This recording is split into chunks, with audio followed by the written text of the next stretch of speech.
সুপ্রদর্শক, সিলেটের চৌহাট্টা থেকে যে আন্দোলন চলছে সড়ক অবরোধ করে, সেখানে আপনারা দেখছেন বাংলাদেশ সেনাবাহিনীর সদস্যরা তারা কথা বলতে এসেছেন এবং সেনা সদস্যদের দেখে শ্রমিক যারা ছিলেন আন্দোলনরত তারা কিন্তু সড়কে শুয়ে পড়েছেন। এখানে দেখতেই পাচ্ছেন সেনা সদস্যরা যাতে তাদের ভিতরে প্রবেশ করতে না পারেন, অর্থাৎ যেখানে তাদের বিক্ষোভ সমাবেশটি চলছে সেখানে যাতে প্রবেশ করতে না পারে, সড়কে প্রতিবন্ধকতা সৃষ্টি করে শ্রমিকরা কিন্তু সড়কে শুয়ে পড়েছেন। সেনা সদস্যরা কিন্তু পিছিয়ে গেলেন। আমরা দেখলাম সেনাবাহিনীর সদস্যরা এখানে এসেছিলেন এবং তাদেরকে আটকাতে কিন্তু চৌহাট্টার সড়কে শুয়ে পড়েছিলেন শ্রমিকরা এবং শুয়ে থেকে সেনাবাহিনী কিন্তু পিছু হটেছে, তাদেরকে আবারও বুঝিয়ে গেলেন, কিন্তু ভিতরে প্রবেশ করতে দিলেন না সেনাবাহিনীর সদস্যদের।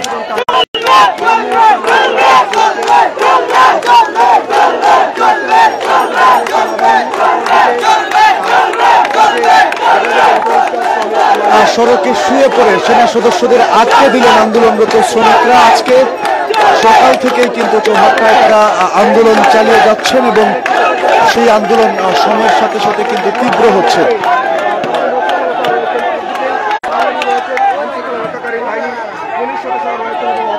এবং সেনাবাহিনীর সদস্যরা কিন্তু দফায় দফায় তাদের সাথে কথা বলার চেষ্টা করছেন, তবে সেনা সদস্যরা ভিতরে প্রবেশ করতে পারেননি। তাদেরকে কিন্তু সড়কে শুয়ে প্রতিবন্ধকতা সৃষ্টি করে আটকে দিল শ্রমিকরা, যেমনটি আপনারা দেখছিলেন।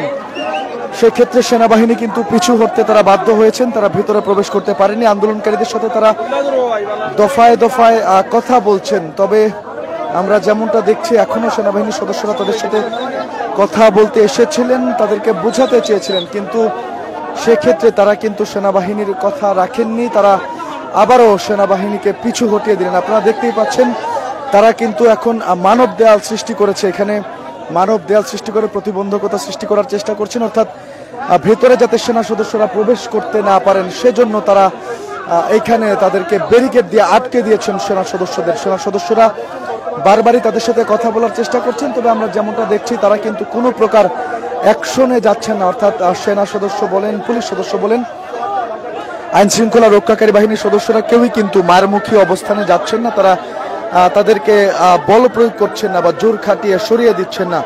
দফায় আমরা দেখছি সেনা সদস্যরা আসছেন, পুলিশ সদস্যরা তাদের সাথে কথা বলার চেষ্টা করছেন। আপনাদেরকে যদি একটু বলে রাখতে চাই, আজকে সকাল থেকেই কিন্তু শ্রমিকরা সিলেটের এই চৌহাট্টা পয়েন্টটি, গুরুত্বপূর্ণ সড়কটি অবরুদ্ধ করে রেখেছেন। কোনো প্রকার যান চলাচল তারা সিলেটের এই চৌহাট্টা পয়েন্ট থেকে বন্দরবাজারগামী যে সড়কটি রয়েছে সেই সড়কটি দিয়ে করতে দিচ্ছেন না। তাদের সাথে দফায় দফায় আইন শৃঙ্খলা রক্ষাকারী বাহিনীর সদস্যরা কথা বলার চেষ্টা করছেন, সেটির কোনো কিছুকেই তারা তোয়াক্কা করছেন না। তারা তাদের দাবিতে অনড়, অর্থাৎ তাদের দাবিতে সড়কে অটোরিকশা চলাচলের বৈধতা না দিলে, সিলেটে যে সকল অটোরিকশাগুলো আটক করা হয়েছে সেগুলো ফিরিয়ে না দেওয়া পর্যন্ত, তাদেরকে একটা নির্দিষ্ট রোড ম্যাপ না দেওয়া পর্যন্ত এবং তাদের অটোরিকশাগুলোর লাইসেন্স না করা পর্যন্ত, অর্থাৎ যে 11 দফা দাবিতে তারা আন্দোলন চালিয়ে যাচ্ছেন সেটি যতক্ষণ পর্যন্ত না মেনে নিচ্ছেন, ডিসি সাহেব নিজে এসে তাদেরকে আশ্বস্ত করছেন, ততক্ষণ পর্যন্ত তারা সড়ক থেকে উঠবেন না। তারা তাদের আন্দোলন চালিয়ে যাবেন এবং আপনারা দেখছেন বারবার কিন্তু আইন শৃঙ্খলা রক্ষাকারী বাহিনীর সদস্যরা তাদেরকে বোঝানোর চেষ্টা করছেন। একের পর এক সেনাবাহিনীর সদস্যরা আসছেন। এই আন্দোলনে যারা নেতৃত্ব দিচ্ছেন সেই নেতৃত্ব স্থানীয়দের সাথে আমি কথা বলার চেষ্টা করবো। একটু জানতে চাচ্ছিলাম, একটু সর্বশেষ কি পরিস্থিতি আপনাদের আন্দোলনের? আমাদের কাছে পুলিশ প্রশাসন থেকে লোক এসে জানানো হয় যে প্রশাসনের সাথে বসে, আমাদের প্রতিনিধিরা আমাদের বক্তব্য নিয়ে প্রশাসনের সাথে বসছেন, কিন্তু প্রশাসন বলতেছে যে ওনাদের নিজেদের আরেকটা মিটিং করতে হবে, আরেকটা মিটিং করে জানাবেন। তো আমরা সেইটার অপেক্ষা করতেছি। একটু জানতে চাচ্ছিলাম, আমরা দেখছি দফায় দফায় সেনা সদস্যরা এসে কথা বলছেন আপনাদের সাথে, সেক্ষেত্রে তারা কি বলছেন? তারা কোনো মনে হইতেছে আসলে এই যে দেখেন, আপনারা প্রেসের লোকজন তো সকাল থেকে আছেন, এখন পর্যন্ত একটা শ্রমিক কোনো ধরনের বিশৃঙ্খলা তৈরি করার চেষ্টা করে নাই, কিন্তু বারবার এই যে পজিশন নেওয়া, বন্দুক উঁচা করে তাকানো, এইটা আসলে শ্রমিকদের মধ্যে ভীতি উৎপাদনের চেষ্টা বলে আমার মনে হচ্ছে। যে শ্রমিকদেরকে একদিকে আমাদের নেতাদেরকে বসায় রাখা হইতেছে, মিটিংয়ের দেরি করা হচ্ছে, অন্যদিকে ক্ষুধার্ত শ্রমিকদের দিকে বন্দুক তাক করে এক ধরনের ভয় উৎপাদন করে শ্রমিকদেরকে শৃঙ্খলা ভঙ্গ করার একটা চেষ্টা প্রশাসন চালাচ্ছে। আমরা এইটাকে খুবই নিন্দনীয় মনে করতেছি এবং আমাদের শ্রমিকদের যে একতা এবং সুশৃঙ্খলতা আমরা বজায় রাখতেছি, এটা আমরা বারবার প্রশাসনকে অবগত করতেছি। বারবার হুমকি আসতেছে যে রাষ্ট্রীয় সম্পদের ক্ষয়ক্ষতি হলে ওনারা শান্ত থাকবেন না, আমরা যাতে রাস্তা ছেড়ে দেই, বিভিন্ন ধরনের। তো আমরা মনে করতেছি এগুলো খুবই অযৌক্তিক কথাবার্তা। এখানে কোনো শ্রমিকই কোনো ভায়োলেন্ট পরিস্থিতিতে নাই, কেউ কোনো রাষ্ট্রীয় সম্পদের টোকা পর্যন্ত দেয় নাই। তো এই ধরনের কথাবার্তা বারবার বলা মানে তো এক ধরনের ভয় উৎপাদন করার চেষ্টা করে। এটা আমাদের নিশ্চয়তা তো এটা প্রশাসন দিবে। আমরা তো ক্ষুধার্ত মানুষ, আমাদের তো রুটি রুজির কোনো উপায় নেই। এই যে এতগুলা মানুষ, হাজার হাজার মানুষ এখানে বসে আছে, এরা যদি 1 তারিখ থেকে এনজিও যখন এদের বাসায় থাকবে তখন এরা বাড়ি ঘরে যেতে পারবে না, এদের পরিবার পরিজন নিয়ে রাস্তায় নামতে হবে। এখন এই আমাদের যেই পরিস্থিতি, আমাদের পরিস্থিতি হচ্ছে আমাদের দাবি মেনে না দিলে আমাদেরকে আসলে রাস্তায় আত্মহত্যা করা ছাড়া কোনো উপায় নাই। তো এই অবস্থায় আমাদের কাছে রাস্তা ছেড়ে দেওয়াটা অপশন না, এই অপশন প্রশাসনের আছে যে যৌক্তিক একটা সমাধানে পৌঁছানোর একটা রূপ। এখন পর্যন্ত তারা কিছু তারা চেয়েছিলেন আমাদের প্রতিনিধি দলের সাথে বসতে। আমাদের প্রতিনিধি দল তাদের সাথে তাদের অফিসে গেছে, প্রায় 2 ঘন্টা বসে রাখার পরে এখন মিটিং শুরু হয়েছে। তারপরে মিটিং করার পরে ওনারা কোনো সিদ্ধান্ত না দিয়েই বলছেন যে ওনারা আবার হচ্ছে এটা মিটিং করবেন, করে সিদ্ধান্ত জানাবেন। আমরা অপেক্ষা করতেছি। প্রতিনিধি দলটা কি এখনো আছে? হ্যাঁ, এখনো আছে।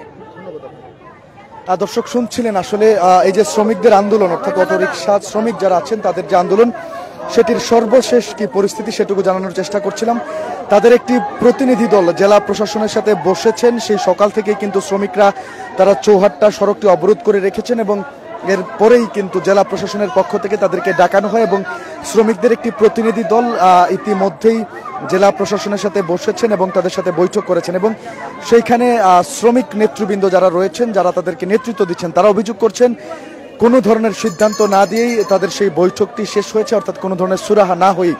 এবং জেলা প্রশাসন তাদের কাছে আরো সময় চেয়েছে, তাদের একটি অভ্যন্তরীণ মিটিং করে তারা সিদ্ধান্ত দিবেন যে আসলেই সিলেটের সড়কে ব্যাটারি চালিত অটোরিকশা চলাচল করবে কিনা বা তাদের যে দাবি দাবাগুলো রয়েছে সেগুলো তারা মেনে নেবে কিনা। তবে আরেকটি অভিযোগের কথা তারা বলছেন, এখানে প্রশাসনের লোকজন যারা রয়েছেন তারা বারবারই নাকি তাদের কাছে আসছেন এবং বন্দুক উঁচিয়ে তাদেরকে ভয়ভীতি দেখানোর চেষ্টা করছেন। তবে আমরা যেমনটা দেখছি প্রশাসন কিন্তু সকাল থেকে কোনো ধরনের মারমুখী বা অ্যাকশন তারা যায়নি বা শ্রমিকদেরকে সড়ক থেকে হটিয়ে দেবার জন্য কোনো প্রকার চেষ্টা তারা করেনি এখন পর্যন্ত। আমরা যেমনটা দেখছি অনেকটাই নীরব ভূমিকা পালন করছেন পুলিশ প্রশাসনের সদস্যরা, এছাড়াও সেনাবাহিনীর সদস্যরা, তারাও কিন্তু বারবার এখানে আসছেন এবং শ্রমিকদের সাথে কথা বলে বিষয়টি নিষ্পত্তির চেষ্টা করছেন। তবে সেই চেষ্টা কিন্তু বারবার বৃথা যাচ্ছে।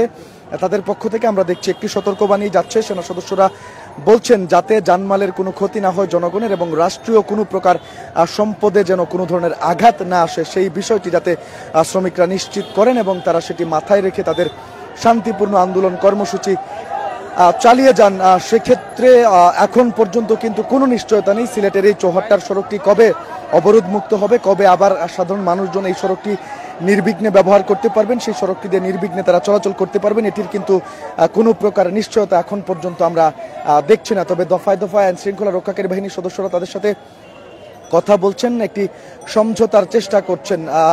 সেক্ষেত্রে অনেকটাই আমরা নীরব ভূমিকা দেখছি প্রশাসনকে এবং শ্রমিকরাও এখানে নাছোড়বান্দা, তারা তাদের দাবি না মানা হলে সড়ক ছেড়ে যাবেন না, রাস্তা ছেড়ে বা রাজপথ ছেড়ে যাবেন না। তারা সকাল থেকেই প্রায় বেলা 11টা থেকেই সিলেটের এই চৌহাট্টা সড়ক দেখেছেন এবং তারা যে যার মতো করে এখন শুয়ে বসে এখানে সময় কাটাচ্ছেন, অলস সময় পার করছেন। অপরদিকে প্রশাসনও কিন্তু এখানে নীরব ভূমিকায় রয়েছে, অনেকটাই দাঁড়িয়ে দাঁড়িয়ে সেটি দেখছেন পুলিশ সদস্যরা। তাদেরকে কোনো ধরনের জোর জবরদস্তি আমরা চালাতে দেখিনি বা এখানে শ্রমিকরাও তারা কোনো ধরনের বিশৃঙ্খলা করেননি। সড়ক অবরোধ ছাড়া কোনো রাষ্ট্রীয় সম্পদের ক্ষতি বা জনগণের জানমালের উপর ক্ষতির কোনো আলামত কিন্তু এখন পর্যন্ত আমরা দেখিনি। তো দর্শক দেখাচ্ছিলাম আসলে আপনারা দেখতেই পাচ্ছেন সড়কে শুয়ে বসে সময় কাটাচ্ছেন শ্রমিকরা, অনেকটাই যেন শোবার ঘর। সিলেটের এই সড়কটি তারা অনেকটাই শোবার ঘরের মতো ব্যবহার করছেন, এই প্রধান সড়কটি অবরুদ্ধ করে রেখে, এবং সেটিতে একদিকে নীরব ভূমিকায় প্রশাসন রয়েছে, একদিকে তারা শুয়ে বসে সময় পার করছেন। মূলত দিন শেষে যে ভোগান্তি সেটি কিন্তু সাধারণ মানুষকেই পোহাতে হচ্ছে। তারা অনেকটাই ক্ষোভ প্রকাশ করেছেন, যেহেতু সড়কটি খুবই গুরুত্বপূর্ণ, এখানে একাধিক স্কুল কলেজ রয়েছে, গুরুত্বপূর্ণ সরকারি প্রতিষ্ঠান রয়েছে, এছাড়াও সিলেটের প্রাণকেন্দ্র বন্দরবাজার জিন্দাবাজারে যাতায়াতের জন্য এটি একটি প্রধান সড়ক। এই সড়কটি ব্যবহার করে প্রতিদিন প্রায় হাজার হাজার মানুষজন কিন্তু যাতায়াত করে থাকেন, তাদের বিভিন্ন কাজে তারা গিয়ে থাকেন। তবে আজকে কিন্তু সকাল থেকে সেটি বিঘ্নিত হচ্ছে, এবং যত সময় গড়াচ্ছে তত কিন্তু মানুষের ভোগান্তি বা মানুষের ক্ষোভ সেটি চরম পর্যায়ে পৌঁছাচ্ছে। এবং একই সাথে আপনাদেরকে বলে রাখতে চাই, এর ফলে শুধু এই জায়গাটিতে না, পুরো সিলেটে কিন্তু এর প্রভাব পড়েছে। সিলেটের অন্যান্য যে সড়কগুলো রয়েছে সেগুলোতেও আমরা দেখছি অন্যান্য যে কোনো দিনের তুলনায় আজকে তীব্র যানজট পোহাতে হচ্ছে। এবং যেহেতু শ্রমিকদের একটা বড় অংশ, সিলেটে প্রায় 60,000 ব্যাটারি চালিত অটোরিকশা শ্রমিক রয়েছেন, তারা তাদের যানবাহন সম্পূর্ণ বন্ধ রেখেছেন। সেক্ষেত্রে কিন্তু আমরা যেমনটা দেখছি, অনেক যাত্রী অভিযোগ করছেন তাদের কাছে এই সুযোগটিকে কাজে লাগিয়ে, অর্থাৎ যানবাহন কম থাকার কারণে অনেক অসাধু চালক তারা কিন্তু বাড়তি ভাড়া জনগণের কাছ থেকে বা যাত্রীদের কাছ থেকে আদায় করছেন। অর্থাৎ সবকিছু মিলিয়ে বলা চলে সিলেটে এই শ্রমিকদের যে আন্দোলন, সেই আন্দোলনটি সকাল থেকেই চলছে, এবং সিলেটের এই চৌহাট্টা সড়কটি অবরোধ করে রেখেছেন, তারা কর্মবিরতি পালন করছেন। সবকিছু মিলে সাধারণ মানুষ কিন্তু তাদের এই আন্দোলনের ফলে বেশ ভোগান্তিতে রয়েছেন, এবং শ্রমিকরাও নাছুরবান্দা, তাদের এই 11 দফা দাবি না মানা পর্যন্ত তারা কোনোভাবেই অবরোধ তুলবে না, তারা রাস্তা ছেড়ে যাবেন না। অপরদিকে আপনাদেরকে দেখিয়েছি পুলিশ প্রশাসন এখনো অনেকটা নীরব ভূমিকা পালন করছে, আর ভোগান্তি পোহাতে হচ্ছে সাধারণ মানুষকে। তো দর্শক, এই ছিল সিলেটের চৌহাট্টায় অটোরিকশা শ্রমিকদের যে আন্দোলন কর্মসূচি এবং বিক্ষোভ বা সড়ক অবরোধ কর্মসূচি চলছে, সেখান থেকে আমার কাছে এখনকার মতো সর্বশেষ তথ্য। পরবর্তীতে অবশ্যই আমরা আপনাদেরকে আপডেট দেওয়ার চেষ্টা করব, প্রত্যাশা রাখছি সেই আপডেট পাওয়ার জন্য আপনার চোখ সিলেট ভিউয়ের পর্দায় থাকবে।